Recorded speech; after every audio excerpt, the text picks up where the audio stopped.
Hello, ladies and gentlemen, and welcome to another installment of Ranting and Racing. I am your host, Jon Phipps, and I am joined in the co-host chair this evening by our dear friend, Pirate. Hello, sir. Hello.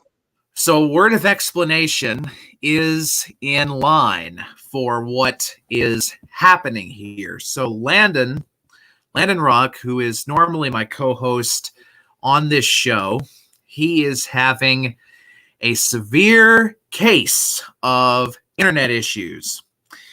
And he threw everything in the kitchen sink at it, and it would not resolve itself. So Pirate has graciously stepped up and gone into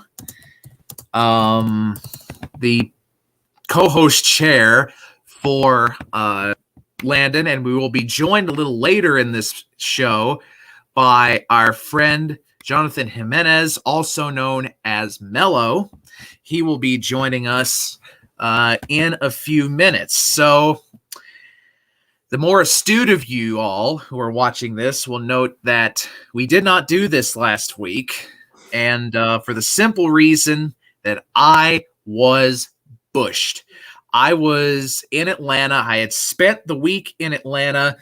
I'd actually gone from Atlanta to Athens, and I was a wreck. I was tired. My brain was in a haze. I was in no shape to do this show, which is why we didn't do a recap of sorts for Phoenix and didn't really give predictions for Atlanta.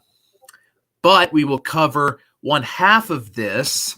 We'll do sort of a whip around of sorts just briefly about the weekend of racing at Phoenix, which went down last week.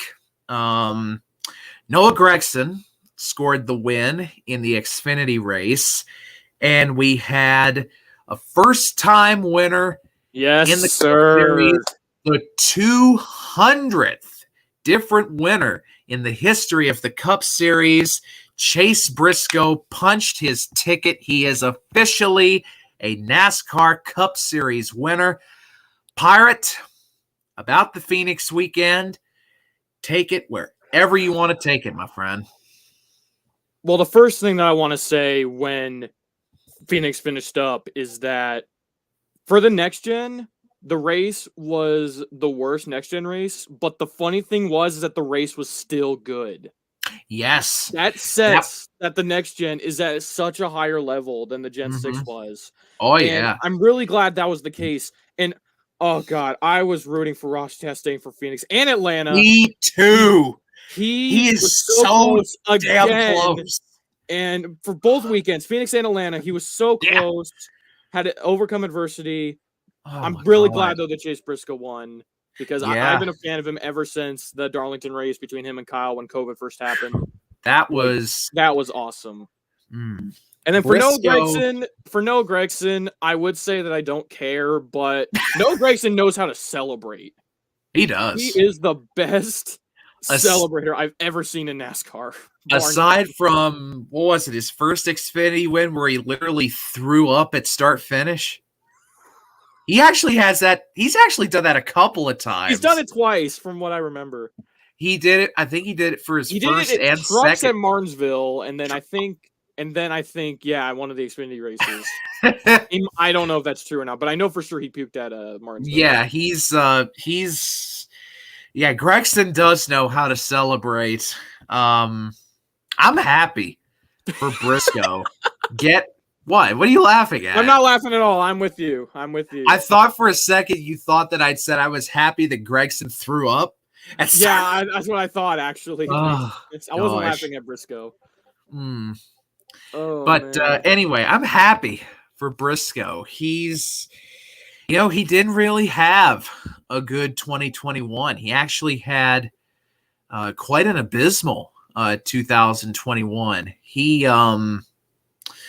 Although he did I still think he got robbed of the win at the Indy road course.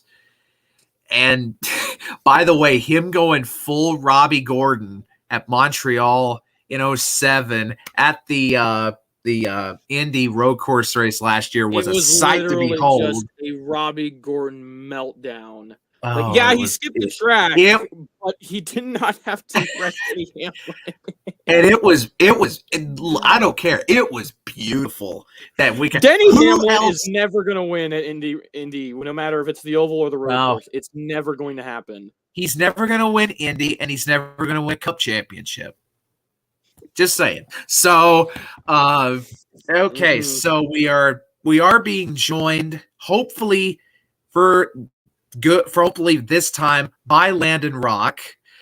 So Landon, even though he is a few minutes late, he hopefully has his internet situation taken care of. Hello, sir. There he is. Yeah. Hello. So Landon is Landon, as I said, is a few minutes late. Oh, I got he kind of got lost on his way here, but no, he was having, like I said, he was having some internet issues, but now he is here, has joined us, and as you can see, we are kind of experimenting with a different background of sorts because the checkered flags, while we were streaming, got a little bit gaudy looking. So we went with sort of a, I don't know how you describe that, a peach / mango color. So everything is good now, or should be good. You haven't missed much, Landon. We just did a whip around of sorts on Phoenix and how Chase Briscoe got his first win, the 200th first-time win, the 200th different winner in the history of the Cup Series. And we talked about how Noah Gragson, he can throw the fuck down after he gets a win. So, with that brief whip around of sorts in the bag for Phoenix, let's turn our attention to the happenings of the weekend. Oh, hold on. Atlanta Motor Speedway becoming the first ever mile-and-a-half super speedway, and there is the flag. I got all the flags. All the flags were needed for this race. Where is Brent with his legitimate starters set? He's probably at work. So probably. Which one? Checkered, green, yellow, which one? Whichever, man. Whichever. I'll use the passing flag. There you go. There was a lot of passing at Atlanta. I think it was a record. It was. So we had all three of the National Touring Series in action at Atlanta this weekend. We had the Trucks and Xfinity both on Saturday, and then the Cup Series on Sunday. So we will start with the Trucks. Speaking of first-time winners, Corey Heim, first-timer, driving for Kyle Busch Motorsports, native of Georgia. Corey Heim is from Marietta, Georgia. He got the win, and in a bit of a controversial fashion as well, because Chandler Smith was pretty heated. Chandler Smith, another Georgia native from Talking Rock, Georgia, I believe. And teammate. He was pretty steamed about what transpired at the end, with Corey Heim getting the win and him getting shuffled out. Gentlemen, what do you make about Chandler Smith's post-race rage after the Truck Series event? The only reason why it happened was because of John Hunter Nemechek. Let's get that right straight away. John Hunter Nemechek decided to block everyone. Chase Briscoe did it at the 500, so I can understand why he did it. But Nemechek pulls in front of everyone. It looks like they went full Venturini with all three of the Kyle Busch trucks just lined up. And then you would think that John Hunter would help Chandler because Chandler's running for points. John Hunter goes with Corey Heim, and Heim wins. I feel totally bad for Chandler Smith because he got it wasn't just that moment in the race. He got screwed multiple times before it. Yeah. It was a constant thing with him. And I love Corey Heim and I'm glad he won, but I wish that it was a better fought battle than just having John Hunter Nemechek ruin everything. Yeah, they tried to do what Colleague did at the August Daytona race last year in Xfinity, and they just failed. They tried to be colic and they failed. So bombed. Other takeaways from the truck race: Matt DiBenedetto. Everyone saying, "Oh, he's on a pseudo super speedway. He's in a half decent truck. He is going to do good." Lap 1, turn 3, he's in the wall and was never really a factor. He was never really a factor after that. Man, oh man. So it was interesting also to hear. I know a lot of the truck drive. Well, it was basically everyone over the weekend just saying how much the track ran like a super speedway. And I'll admit firsthand, in my mind, like I was hearing it be so hyped up that I was thinking, oh, this is going to be a failure. They're going to, no, I'm being serious. I thought to myself, okay, this is going to be, they're going to hype it up like so, and it's just not going to be anything like what they envisioned it being. But I was wrong. They turned a mile and a half into a super speedway, and we had in the ensuing chaos in the truck race. So about the incidents and all in the truck race, take it wherever you want to take it. Not everybody at once.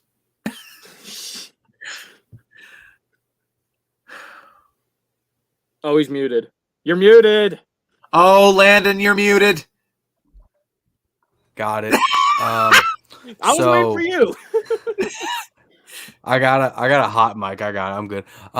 So the biggest thing I saw, and I saw this in every series, but I, seen it in trucks. Trucks was first. One thing I did want to point out, they didn't do what I thought they were going to do. I thought they were going to have similar issues to what they had in Daytona with the smaller tire getting loose and not being able to hold the line. That being said, that Atlanta track runs some weird lines. They'll go into the middle groove essentially into 3 and 4, drift all the way up to the wall, and then come back out kind of in the middle, kind of like a Darlington, but it's a super speedway. It's really weird. And then that bump on the backstretch, you got to watch that. Yeah, that was an extreme bump. It was. It's just a fucking. It would have been better if it was just a ramp, just a slight ramp. Okay, now we're getting into NR03 track stuff. Anyway, as someone who's watched those videos for over 10 years now, it never failed to make me laugh. Anyway, so we had an Xfinity race that same day, Saturday at night, which was bananas, especially at the end. Ty Gibbs winds up getting the win, though we had heartbreak on two different fronts. Number one, Myatt Snyder, who the last time we were on a track like this wound up flying the fuck away into the catch fence. He was in front, albeit with a torn up race car. And Mello has just joined us. There he is. So we had Myatt Snyder up front with a damaged race car, but he had a chance. And I can't help but ask Mello, what are you eating? Is that dinner for me? Are we going on a date? I don't think he can hear us. And if he does, he's on a lag. He can't hear us. Okay, we can hear. Okay, so he's going back in the green room until he finishes eating. Okay. So welcome to the show of high production standards, Ranting Racing. So Myatt Snyder was up front with a chance, possibly to win. That wasn't fucking gonna happen. He gets bulldozed through on the restart by, I forget who. Riley Herbst. Of course it was Riley fucking Herbst.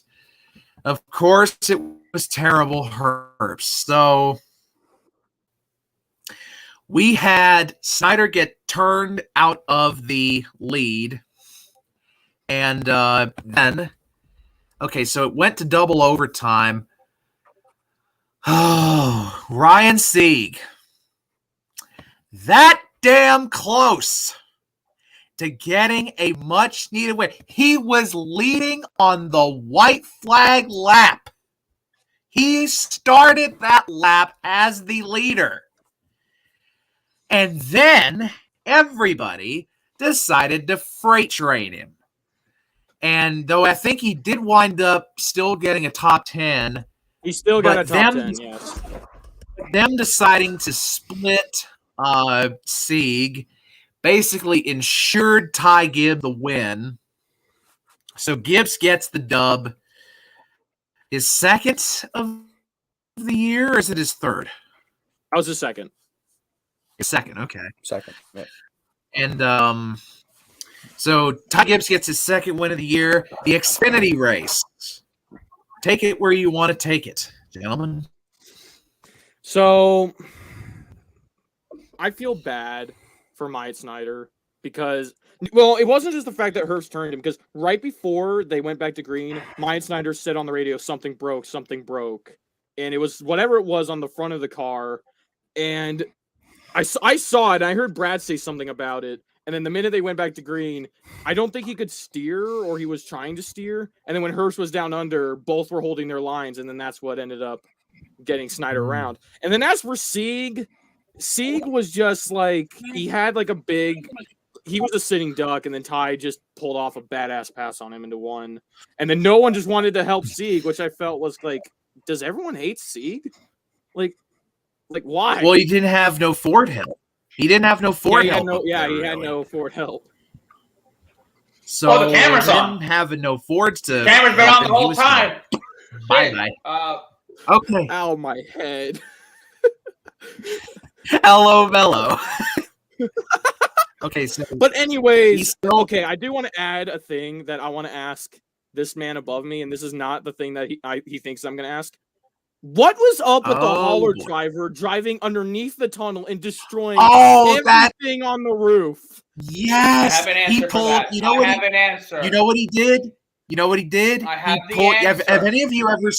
Yeah. Just a second. Go. Have any of you ever seen like those videos of the 11'8" bridge here in North Carolina? The truck stopping bridge. That was a perfect replica of that. I love it.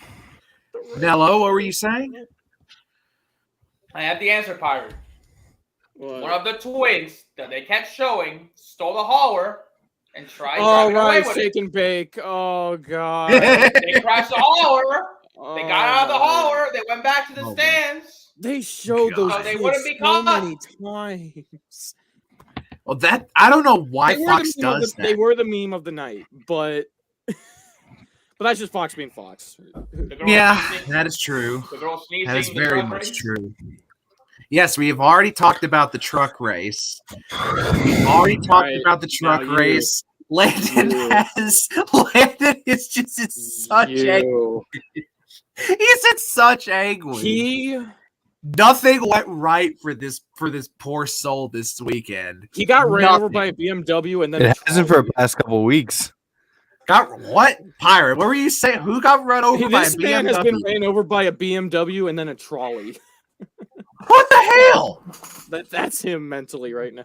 Landon, I am staying the fuck away from you, and you are not coming to Vegas with me. All right, so I don't blame you. Oh, shit. Oh, should we talk about Fox for a second? Go for it. Because the coverage is just abhorrent. Listen, on Sunday, why on earth, when we had that big multi-car crash in the start stage 2, did they spend nearly 10 fucking minutes talking with John Smoltz about baseball in the That was so random. I have no idea. I know John Smoltz was the pace car driver, but it was so Yeah. random to bring him into the booth when he has Correct, no just NASCAR happened. commentating. Yeah. God He- damn it. I will say though, he did good in like that brief little thing He when he was did. covering Kurt Busch on the replay. But it was like, why? Yeah, Why? and Smoltz does have TV experience. I think he is. I think he's the. He's I covered the believe last he's- like 7 World Series, like the last 7. Yeah, How that many and How many times did So- John say "whoa, whoa, whoa" yesterday during the broadcast? here's the thing. Gordon being in the booth again with Clint and Mike Joy ensured that my TV didn't leave mute. You didn't want to hear him say "whoa, whoa, whoa, whoa," like all time. Honestly, So- for me, Jeff Gordon being back in the booth was actually kind of sweet. But there were times where he absolutely he's derped. just- No, he derped. He has had. he Jeff did was derp. mediocre at best. At very best, he was Well, mediocre. be happy that Tony Stewart's going to be back in the booth for Coda. I just want Yes. Barack Obama Yes, in the he booth is. with Boyer and Mike Joy, man. Yeah, I'm in that Oh, mood tonight. Oh my god. Oh, I got So- So, anyway, any other comments or talk about the Xfinity race at Atlanta? And we are joined by none other than Great Bend, Kansas's Brent Cox. Crowd's a little late. Crowd's a little late in getting here, but they are here. So- His camera's not working. Yeah, I see that. Wait a minute. Mark! Is he in his car? I have no idea. He's in his truck. He is. Okay. So, oh my god. So, this is why I love this. This Oh my is high god. production value entertainment. This is just the upper echelon, baby. The upper echelon of anyway, so Yeah, I think we're done talking about. I think it's Only time for quality stuff. content here. I think it's Yes. time for stuff. QC quality content right here. And Brent's Sponsor us, video. Raycon. Brent's video still has not come up for me. I could hear the crowd Vic though. I can hear something. I can hear the engine. Yeah, he's definitely in. If he's not in his car, he's in someone's car. I cannot wait until we hear like, "Oh yeah, brother." That's he's going. Wouldn't it Oh, be? oh, oh, Wouldn't, oh, wait. Wait. wouldn't it be I the heard funniest thing if something else. Brent? Wouldn't it be the funniest thing if Brent joined us in the middle of a car heist? What, at the China Star? At his China Star in Kansas? No. No. He's he's got to get anyway. So I got to get truck. I got to keep trucking here. So Brent's video still has not come up for me. Damn.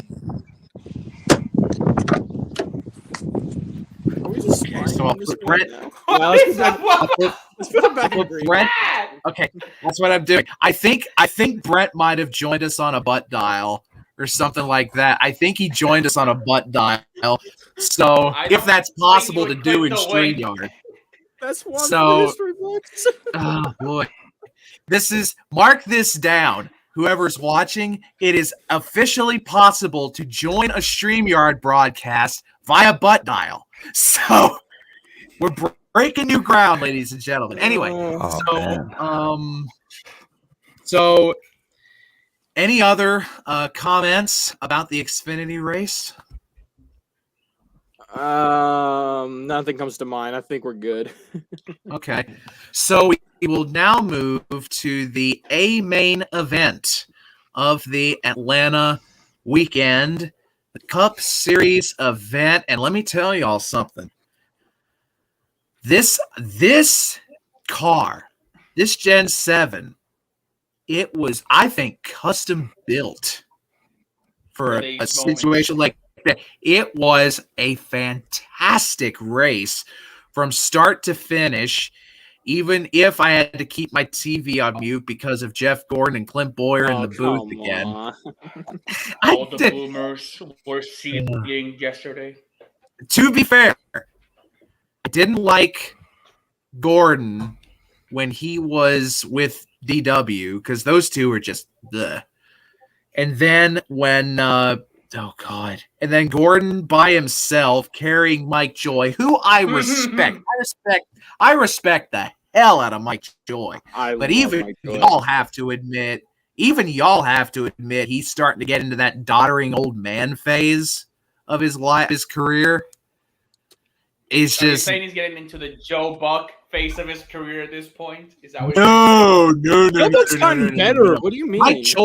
Mike Joy on his worst day is better than Joe Buck on his best. That's just the facts. That is kind of true, yeah. So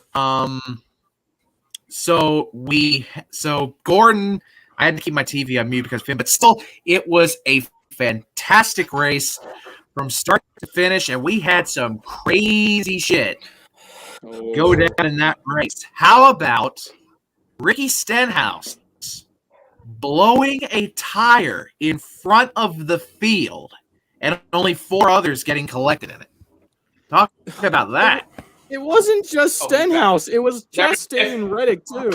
Brett, what was that? Brett, were you in the Crown Vic? Yeah, hell yeah, brother. Yeah, we heard it. Why were you in there with Hey, I just joined in real quick because I got to laugh at Alondo. Yeah, why? What did I do? You sure you want to change your pick? It's Phoenix. You sure you want to change your pick? No, he still finished like 4th. All right. I forgot. And my Xfinity pick won. Who did you pick for Phoenix? I forgot in the cup race. Harvick. And you're like, you sure you want to? Oh, you don't want to change it. You don't want to change it. He finished like 4th. I think Brandon was actually the closest out of everybody. And your damn pick for the Xfinity race if Phoenix did win. Though I will say this. I didn't have as bad a weekend as that fucker did. Yeah. Landon, I'm telling you, when he walks out his house tomorrow morning, he's gonna fall in an open manhole because every pick, everything, every day. Oh my god, everything that went wrong on Lamey's end this weekend at Atlanta did. Yeah. And so I'll kind of jump around the cup race then with that in mind. So William Byron gets a win. He gets his annual victory. Now watch, he'll win six times now that I say that. So Byron gets his annual win. And again, Ross Chastain in second with Daniel Suarez in tow. Back-to-back seconds. Yes. Ross Chastain is going to win a fucking race. He's going to win. He's going to win. Yeah, absolutely. Second. He can't finish second every single race he's in. He's like, you know what? You know what, Ross? You know who Ross reminds me of right now? Bowman in 2019 when he won, when he had like 4 straight seconds, and then he finally won a Chicagoland. Chastain's got big Bowman energy right now. Yeah.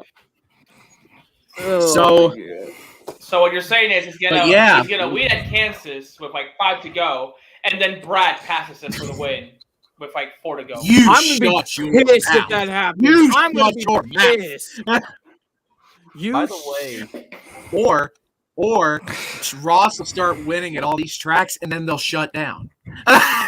No. Oh no! We got an interesting development going on in the NASCAR world right now, and I just wanted to throw this out right now. Coda is in a tornado warning. Oh, just now? It is. Yeah. It is. What?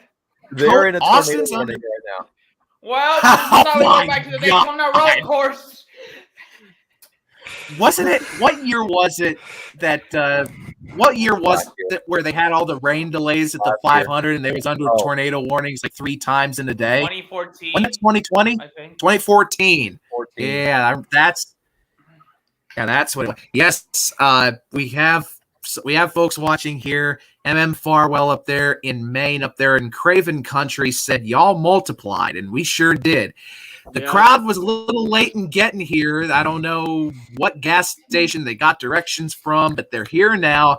It's 5 of us, and maybe more. Listen, once everything shakes out. Prices are at an all-time high. We gotta make Here we go. now. Sure.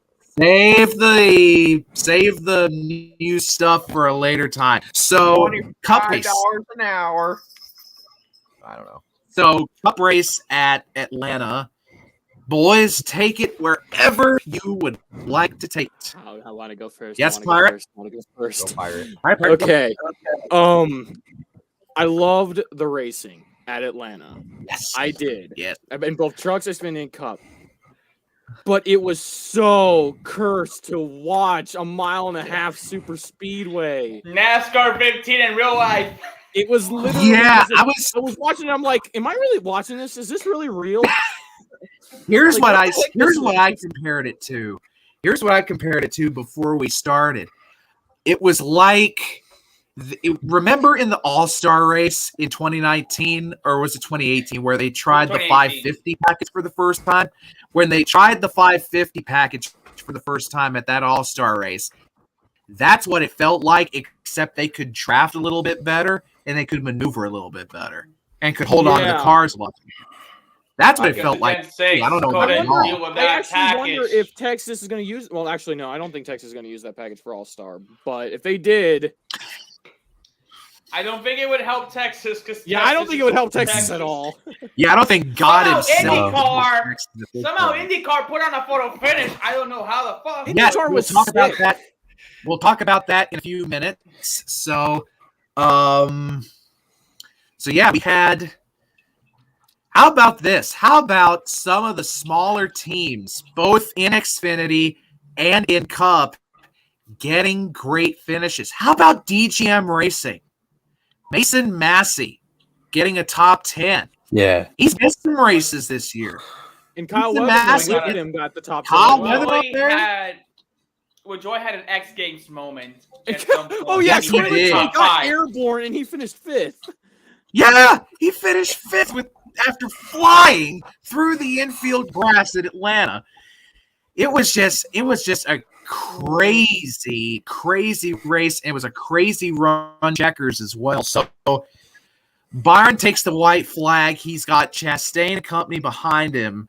Bubba Wallace had what has to be an early candidate for save of the year going through turn 1. But as a result, it starts a chain reaction behind him. Ryan Blaney goes. Oh yeah, I remember. Yeah. Now. Ryan Blaney goes into the wall, and Ross Chastain. Well, first Christopher Bell going below the yellow. By the way, it's so fucking weird to see an out of bounds line at a 1.5-mile racetrack. Bell got very desperate going for that. He did. Bell, I think, forgot because he looked like he went down there willingly, and then he and Chastain. Yeah, him and Chastain did make contact, but I don't think Chastain forced him down there. No. Yeah. I was worried NASCAR to make that call, but I was worried. So we had. Then we had after Bell went below the line, we had both Chastain and Suarez, God bless them, trying to make like gangbusters and get back up to the lead, which Ross got to second, and then we had a fucking thunderous crash come into the line with Chris Buescher going around, and then Justin Haley getting sideways and carrying Bubba Wallace up to the wall, and Bubba just got clapped against the wall. Bubba was second coming to the white, and he gets wrecked. Yeah, he was. You know what's crazy? I thought Buescher was going to get the hardest hit out of all of them, but it looked like he hit it like nice and smooth compared to Haley. I mean, he did hit driver's side, but he had scrubbed off quite a bit of speed by then. I'm surprised that Haley and Bubba came out as good as they did, because they both took extremely extremely hard hits. They both took extremely hard hits, and Landon is having internet issues again, so we will go from a 5-piece down to a 4-piece for the next little bit until he resolves that issue. By the way, I don't know if Renee is watching this, the one that I do these with most often, or do a lot of things with, but she's always on me about, oh, don't panic when tech gremlins show up. Yeah, So normally, under any other circumstance, I would be curled up in a ball over tech issues, but we're persevering mainly because I don't really have time to freak out. So the Cup race at Atlanta and the overall weekend with Super Speedway Atlanta. Landon messaged me what he wanted to say real quick about Atlanta. Okay, what do you want to say about Atlanta? So he said that the biggest thing for him was that he missed the old challenge at Atlanta where before the repave and with the track service and the tire wear, but Atlanta had to do the repave and they were going to then do something different. And he overall enjoyed the race, but he didn't want this to happen to like every single other mile and a half. And he's right, because I feel like it should stay just with Atlanta. Like, don't do it to any other mile. Yeah. Though you already know that Texas is going to get it when it's up for repaving next. You already know Texas is going to get it. I will say I like it for the fact that it made Atlanta distinctly very distinct compared to the rest of the mile and a halves. Yeah. I did enjoy the race overall. I thought it was really entertaining. I thought it was a lot of fun, and I mean, I'm a Hendrick fan, so of course, I mean, maybe a little biased towards the winner. But I mean, it was overall though, regardless of the winner, I thought it was a good race. I was a little nervous we're going to have a lot of wrecks or something like that, or something stupid was going to happen. But it was, I mean, it was a good pack. The cars stayed together. It was good, nice drafting, but throughout the whole. I mean, it was one point where it was like 20 cars within 3 seconds of each other, which is awesome in a mile and a half. And I liked it. I agree that it should not be every mile and a half should be like this, but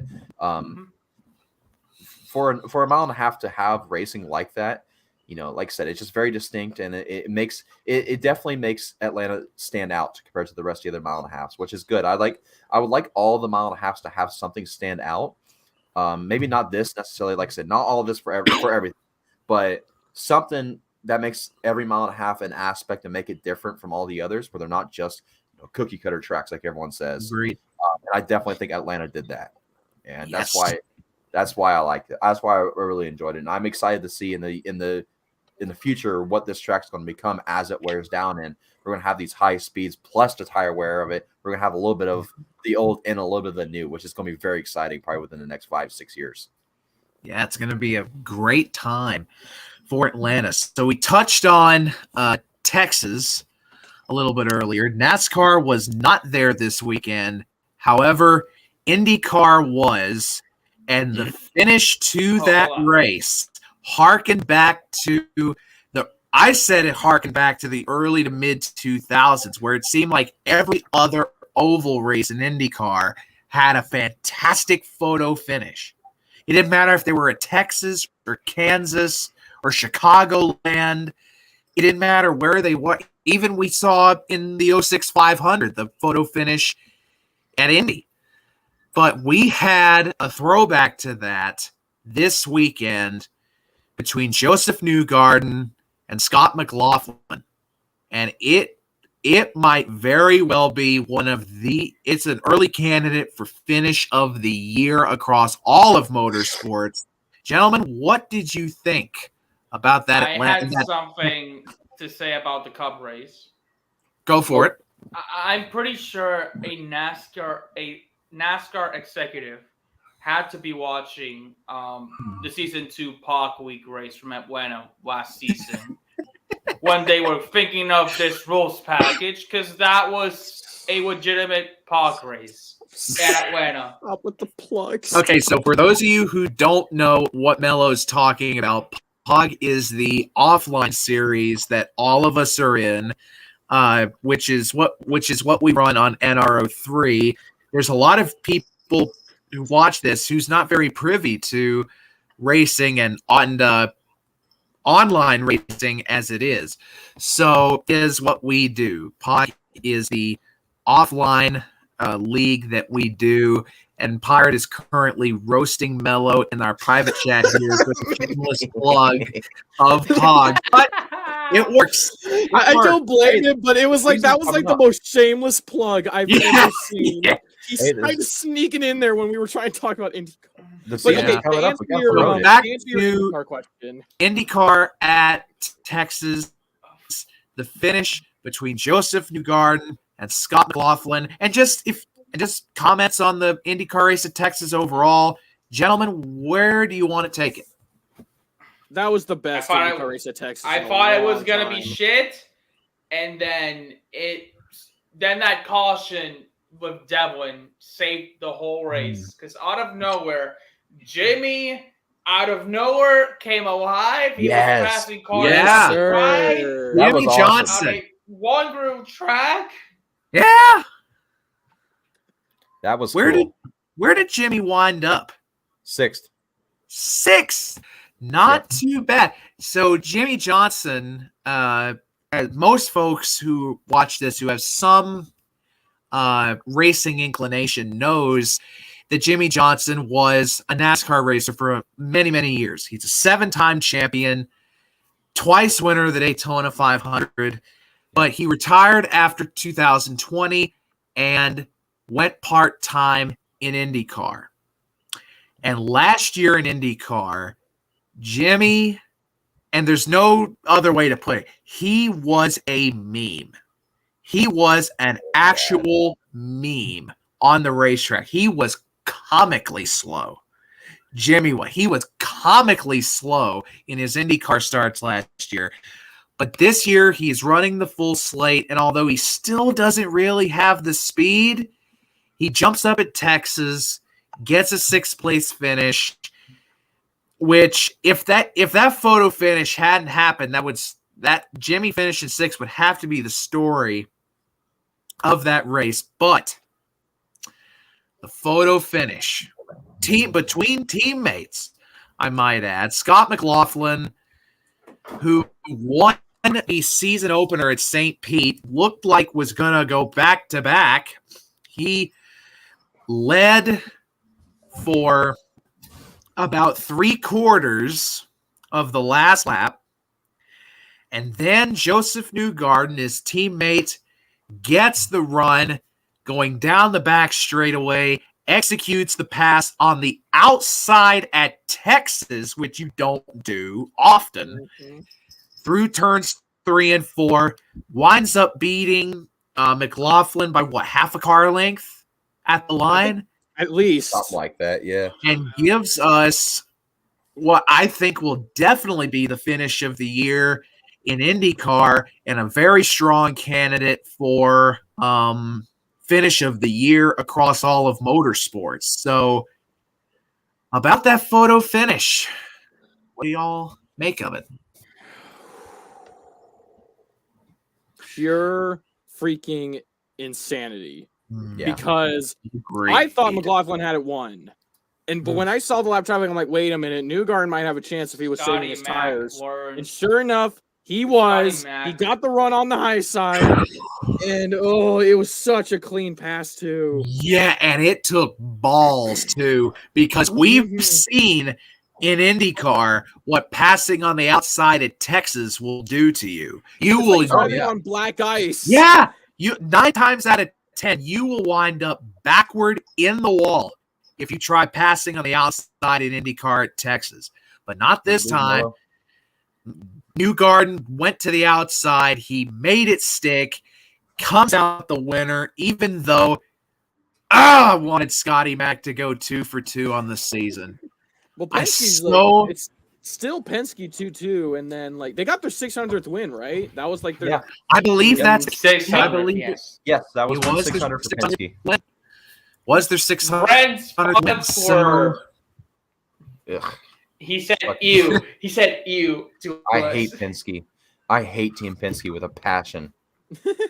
Everything. IndyCar, NASCAR, everything. I hate Team Penske. Penske killed my Brent, Brent, show me on the doll where Penske hurt you. Oh, Oh boy. Like I've never seen a person have such a rational hate for a team it's not that irrational. Brent has with Penske. It's not Okay. irrational. We'll have to. Okay, so we do have one question from the audience, and then we'll jump into our Coda picks and predictions. Farwell says, if you could race on any track, what would you choose? We'll start with Pirate, and we'll go clockwise. Pirate, okay, starting with me and then clockwise. Okay. Yep. Well, I can only pick one. Mm-hmm. Watkins Glen. I think Watkins Glen would be my top because I would have said Daytona, but I wanted to go with like a road course where I can really go drive insane. I would pick Watkins Glen because that track is so tough but so fun to drive in game that I want to see what I can do in real life. And I think it's just because I want to see how well I can do at the bus stop instead of second it. Yeah. Like Marcos Ambrose and Brad Keselowski did. So Watkins Glen is my pick. Mello, what about you? Is this any track in general that exists? Yes. Yes, we'll say that. I think if I were to piss Pirate off, I would say Spa. But I won't say that. I hate Spa. My personal preference would have to be Suzuka. The entire track. That's a good pick. That's a good pick. The whole track, because there's so many amazing corners in that track. Yes. And the run up to the final part of it, where you're going up the hill into that fast ass corner, and then you have to hit the brakes, and then you have that little Ferris wheel in the background. I want to drive in that track. Yeah. Brent, what about you? Mine's a little bit more of like a local racetrack thing. So this is only a few people are going to really understand this one. Mm-hmm. But we're actually trying to get our car going this year for runner number 22 Honda Accord at Atlanta Speedway this year. But we're still working on getting the kinks figured out and everything. We're trying to get it going this season at Atlanta Speedway. But if I were to pick one track in particular that I want to run at, and it's like bucket list track for me, and a realistic bucket list track for me is the Kansas State Fairgrounds in Hutchinson. And the reason why is because I grew up going there. It's they have one dirt racing event at that track every year. It's a half-mile dirt oval that's kind of shaped like Martinsville, and it's very, very historic track. NASCAR raced there in 1956 in the convertible series, and they have a series every year called the Hutchinson Nationals, and it's a event. It's a big money event, big event for all the drivers from 81 Speedway, which is a track down in Park City towards Wichita. And they have just a 2 or 3 day event called the Hutchinson Nationals at Kansas State Fairgrounds, and it's a huge event. It's like the big dog event for Central Kansas, and so the race in that right there would just be the ultimate for me. That and maybe Bristol Dirt. Those two right there would be incredible. So mine would probably be. Mine, if I had to pick one, would probably be. Let's go with the Lady in Black, Darlington. Oh yeah. Love to run at Darlington. Just the history in that track and just how unique it is. In that, I've been there. I have too. It's a beautiful place. Oh, it is, and great sight lines too. Because when me and Landon and Balto and all of us went last year for the Southern 500, we sat in turn 4, like right midway through turn 4. Mm-hmm. And it's some of the best seats I've ever had at a racetrack. That's about where I sat when I went. Really? In the Pearson section. Yeah, I think that's where we were too. I was in the Pearson section right off of turn 4. I was there for 2019. And if you go back and watch that wreck, one of the front row cars, and I can't remember if it's, I want to say it's McDowell, which everyone was driving the Jimmy Means throwback that year. They crashed right in front of us. It was like right at the entrance of pit road in 4. Yeah, that was us in the truck race. I forget I was the 02 and the 24 and one other truck, but they like accordioned together right in front of us and spun around. It was a pretty, I've had the experience of having a crash happen in front of me at a race that I've attended, and it's just, it never stops being surreal. Like the first points paying race I ever went to was 2013 Spring Martinsville. Kurt Busch fireballed it right in front of me. Oh, wow. And in the 2011, I was at the 2011 All-Star race, and during the Open, when I think it was Landon Castle and Derek Cope had their big crash going into turn 1, that would happen right in front of me as well. And a funny thing about that, because I watched the wreck happen and all, but I didn't know Castle got airborne in that crash until I saw the replay on the big screen at the backstretch at Charlotte. So it's just so surreal watching a crash happen in front of you. So with that question out of the way, let's turn now to COTA and predictions and our picks for COTA. So Pirate, we will start with you. We'll start with the trucks first of all. Right. Okay, I got Landon's pick as well. Okay. Who does Landon pick? So he picked Zane Smith, which thankfully was not my pick. Not my pick either. Pick to win COTA, bit of a surprise, but I think he has like gotten a road course resume. Okay. I'm gonna go with Ben Rhodes. Ooh, interesting. Just explain why you're picking Rhodes. Well, Rhodes is like, the last time I saw him on like maybe Watkins Glen, like the one time they did it, I think he ran like top 10 like all day. I can't remember if he did or not, but like I just feel like Rhodes is pretty decent at road courses, and I'm just gonna go with him as like a safe pick. So that's why I'm gonna go with Rhodes. Okay. Mello, what say you? For trucks, where is it again? COTA. I would say Rhodes. Wait, I can't pick. But Rhodes. you can't pick what I said. You can't pick her. Sorry, Mello. I would say maybe Bowman because he's a road course. You son of a bitch! You stole my pick. You stole his pick. You stole. I was gonna pick Bowman. Damn it, Mello. I was gonna pick Bowman, and you sniped him away from me.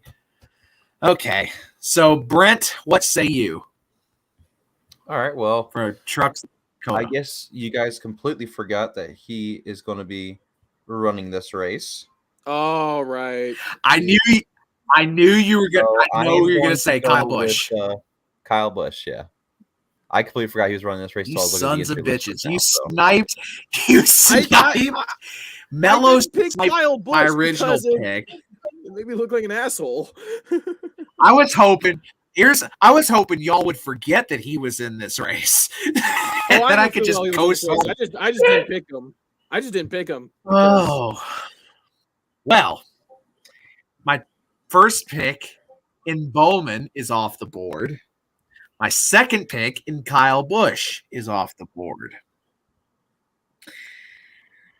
Oh, so you sons of bitches. Y'all are assholes. I didn't do it. Oh my god. So, I'm scrambling for a pick right now in my head. I'm scrambling for a pick right now in my head. Do you need some ideas? I have the entry list up. You know what? I'm just gonna pull a name out of the hat. Fuck, Christian Eckes. That's actually not a bad pick. That one might be okay. God damn it! Mello's sniping. Bowman makes one truck start like every 5 years. Come on now. I completely forgot he was happening that truck start this year too, or this fucking weekend too. I completely forgot. I didn't know until like 30 minutes before he was gonna start. Landon sent me the link saying that Bowman was going to be in the Spire 7 truck. Yeah. So we will now pivot our attention toward Xfinity. Pirate, again, we'll start with you, and we'll go clockwise. Okay, so Landon picked AJ Allmendinger. So how many of you guys that's picked a it? great pick. Yep. I actually just remembered that he was in this race, and I hope Yes. that none of you guys picked it because I'm going to say it right now. Miguel Paludo. That's really good. That's an interesting pick. I did not have him as my pick, but that is a very interesting and I dare say perhaps a very safe and good pick. Yeah, I forgot the Paludo was going to be in this race in that 88 car. So, Mello, what say you in terms of an Xfinity pick? He won Atlanta. He's going to win again. Tyrone Gibbs back to Ty Gibbs going back to back. Interesting. So we've got Landon with Dinger. We've got Pirate with Paludo. We've got Mello with Ty Gibbs. Brent, what say you? Okay, I am going to go kind of off the wall a little bit with this one. Completely random. Definitely an underdog pick, but I think it could definitely happen at COTA. This driver has one career Xfinity Series win. This driver has got his one career Xfinity Series win on a road course. I'm going with Jeremy Clements. Oh, right. Clements in an upset. Okay, I see. Okay. He's really good at road courses. He's one of the top dogs in the Xfinity Series on road courses, and he runs really good on them consistently. COTA was kind of last year was kind of everyone was just kind of figuring it out. This year, I think he's going to be one of the guys that's going to be up there, and he could steal this win and get himself into the playoffs. Okay. Y'all sniped me out of Bowman in the trucks, but y'all ain't sniping me out of this one because, and this pick might wind up biting me in the ass, but he's in a top flight Xfinity car for this race. He's not in Xfinity very often, but when he is, he does good. Give me Bubba Wallace. I knew you were going to pick him. Give me Bubba Wallace. It's actually not a bad pick. Bubba. The thing that kept me away from Bubba is I don't see him as a good road course racer. That's the thing that kept me away from Bubba. But I think of the Roval when he spun out, whatever race that was in the last lap, and he was running like, I don't know, maybe top 15, top 20, and just absolutely spun out, lost all those spots. Well, let's see how that goes. It's COTA. It should be different. It is COTA. It's different. COTA, so and he's in a Gibbs car. Yeah. Oh, by the way, Brian, he's going to be in the Dr. Pepper car. Is he? Yes. Dr. Pepper number 18? Yeah, Dr. Pepper 18. Oh, I'm going to have to look into that. I didn't know that. I love Dr. Pepper schemes. My favorite scheme of all time is Tony Roper's 2000 Busch Series car, which is a Dr. Pepper number 50 car. Yeah, that's my all-time favorite. I actually know where that team was headquartered. That 50 team. Washington Irving Racing. It was on Dixon Street in Lexington, North Carolina. Oh, okay. Shop's probably there. It is. It still is. And I think that shop is up against, I think it might be up against the railroad tracks there. So there's a fair chance I saw that place when I was going to Atlanta. Anyway, that's another kettle of fish for another time. So, Cup Series. Again, we'll start with Pirate and we'll go clockwise. Okay. Landon's pick, which was actually not my pick, but I'm kind of he picked Ross Chastain. Ooh, I'm sure one of us is going to pick Ross. I didn't have Ross picked. I actually have Ross's teammate picked. I think Daniel Suarez is going to win at COTA. Oh, I could see Suarez getting it done. He's run awfully good this year. He almost won at Watkins Glen. And I know he's a road course ringer, so I think Suarez can get it done. Yeah. So we've got. So who'd you say Landon picked? So you picked Ross. He picked Ross. So you've got the other half of Trackhouse in Suarez. Mello, what say you? He is the best road course racer in NASCAR. Don't you dare. And his name is... Don't say it. Kyle Chase Elliott. I thought you were gonna say Boris said. Oh my God! Well, that saying Boris said, that's not a factually inaccurate statement. Hashtag set head for life. Hashtag set head for life. So, Brent, what say you?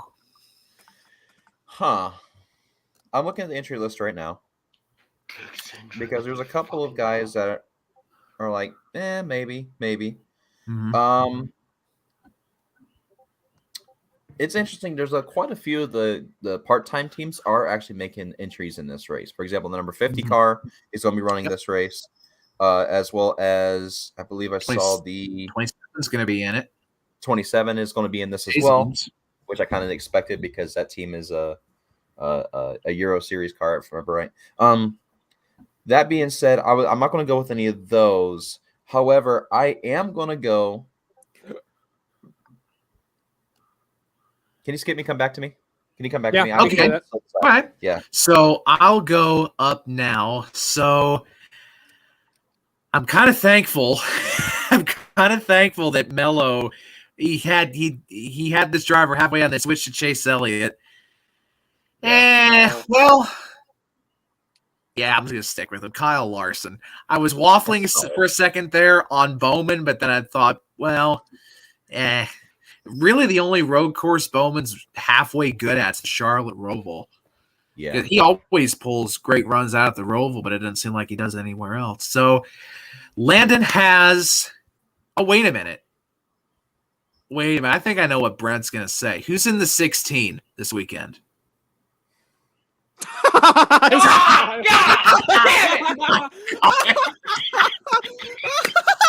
knew it. I knew he was going to pick Dinger. Smile on his face. Yeah, that was the perfect. I actually had it down to 2 drivers, and I wanted to hear what everyone's was first. Make sure no one picked the other driver. So it was Dinger and who? It was actually Dinger, and believe it or not, the other one that I was thinking about was Martin Truex Jr. Which is also not a bad pick. So I just couldn't remember what the other 2 picks were. I remember Mello's and I remember yours, but I couldn't remember what Pirate and Lamy said. So I was like, Lamy said Chastain, Mello said Elliott. Okay, yeah. So I was thinking either MTJ or Allmendinger, but since no one picked Allmendinger, I'm definitely going to go with AJ. I think he's the superior road course racer. Definitely a top dog. He's probably going to win the Xfinity race if we're being honest. Yeah. But I definitely think that the if the 16 car is going to win a race, it's going to be on a road course. Yes. In the cup. If it's going to win in the cup race this year, it's going to be on a road course, and it's going to be with AJ Allmendinger behind the wheel. Just like last year with Indy. And it could definitely happen here at COTA. Depending on what the weather's going to do, I have no clue. It's actually going to be a dry race this year. I want to see a dry race at COTA because I want to see how much it differentiates from this and the shit show we had last year. So you're going to get your wish because there's a 0% chance of rain for all 3 days at COTA. Good. If it still exists after today. Shut up. Don't put that evil on us. Apparently there's one just south. Apparently there's a tornado on the ground just south of TMS too. So we'll see what happens. Oh God. Yeah. Okay. That's in the middle of Fort Worth too. So that's a big population right there. Yep. And is no stranger to getting hit by tornadoes. So no. About our predictions, I'm surprised none of y'all said Cindric. Oh, I don't believe Cindric's going to win. Not honestly, after the performance he had last year. I honestly believe. Well, actually, I think he's going to with the 33 last year. I think he's going to run at least top 5 for like most of the race. Yeah. But I think that. Oh God! Actually, now that I think about it, Cindric could be a threat to win. Oh yeah, he's going to be a threat to win for sure. Yeah. I picked him more out of spite. Did not pick him more out of spite, but because we all hate Cindric in this house. Yeah. He's going to be all except Nate. Yep. Ugh. All right. So, gentlemen, thank you again for joining us here, and thanks to Landon for being on, even though he had issues and had to bail. But Pirate did a great job stepping up and filling in. And to Mello and Brent, thank you both for coming aboard. And to all of you who have watched and commented and shown love, thank you for doing that. And we will see you next week to recap all of the happenings at Circuit of the Americas. So until next week, take care, much love, and may God richly bless you